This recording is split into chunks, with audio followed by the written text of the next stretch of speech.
The little girl discovered that the sword technique manual carved on the wall was incomplete, so she immediately used magic to summon the longsword beside her. Following the sword manual stored in her memory, she filled in the missing parts of the images, and even carved more powerful sword techniques along the way. Just as the girl finished carving and was about to admire her work, her grandfather, who heard the noise, burst in together with the other elders of the family. Seeing the additional sword techniques on the wall, everyone began to speculate about the accuracy of the techniques. But when the girl's father saw her standing nearby, he directly shifted the blame onto her. The brother standing nearby took the opportunity to mock her, saying that on her very first day back home, she had already violated a family taboo. He bluntly said they should have left her in the countryside, so she would never come back. Looking at the people in front of her who kept complaining, the girl suddenly felt it was ridiculous. She could not believe that her own descendants could not even recognize the manual she had left behind, and the reason the girl knew all of this was because inside her body lived a great mage who was over 1,000 years old,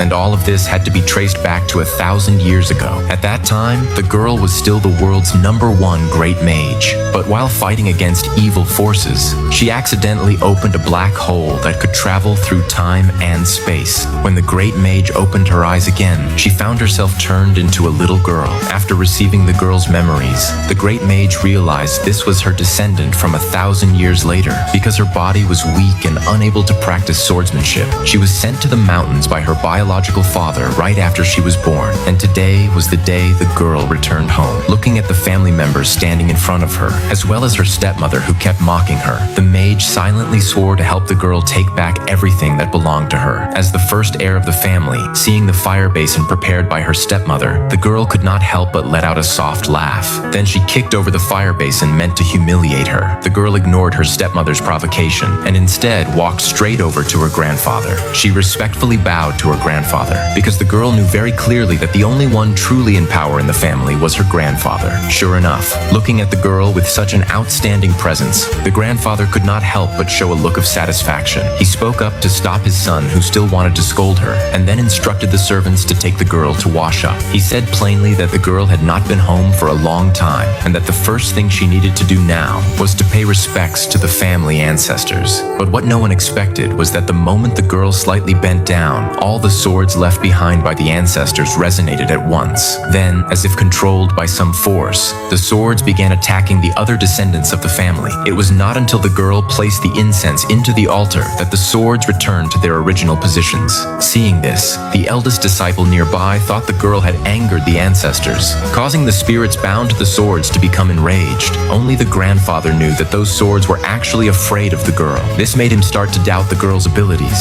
wondering if they had already reached a level none of them could touch. The grandfather ignored the people who were still shouting and simply told the girl to go rest first, saying that tomorrow he would take her to visit the family training grounds. After hearing this, in order to learn more about the strength of the family's descendants, the girl immediately agreed. However, when passing by the secret chamber, she saw the incomplete sword manuals. Thinking of the weak aura coming from the other descendants, the girl immediately entered the chamber and completed all the sword manuals. What she did not expect was that the current generation could not even understand a complete sword manual. They even wanted to shift the blame for the damage manuals onto her. It was not until she saw her grandfather scold her foolish father and reveal the truth of the matter that the girl could not help but show a satisfied expression. But before the girl could speak to explain, the eldest disciple told everyone that these sword manuals had all been completed by the girl's brother. Watching everyone begin to praise her brother, the girl could not help but chuckle softly. To prove that this had nothing to do with her brother, the girl immediately proposed a sword match with him. After the match began, the girl simply raised her hand and summoned a tree branch. Looking at her brother's face full of disdain, the girl neutralized all his attacks with a single move. Then she infused the branch with magic. Just as the girl was about to launch her attack, the servants guarding the main gate were knocked to the ground by a group of men in black.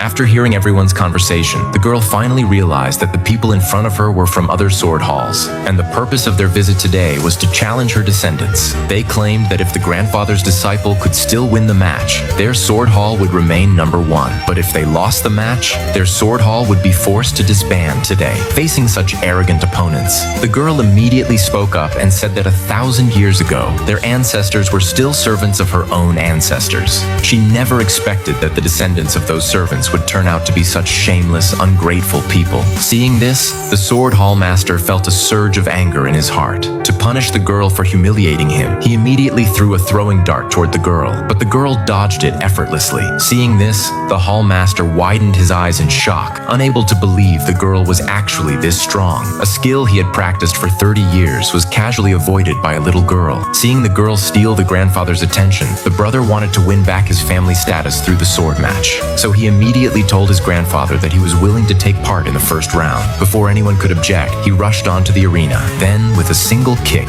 he sent his opponent flying off the platform. Listening to everyone's praise, the brother felt a surge of pride in his heart. Only the girl below the stage could tell at a glance that the person who just fought was merely a servant from the Sword Hall. The true fighter of the rival Sword Hall was actually the man below the stage who had been hiding his face all along.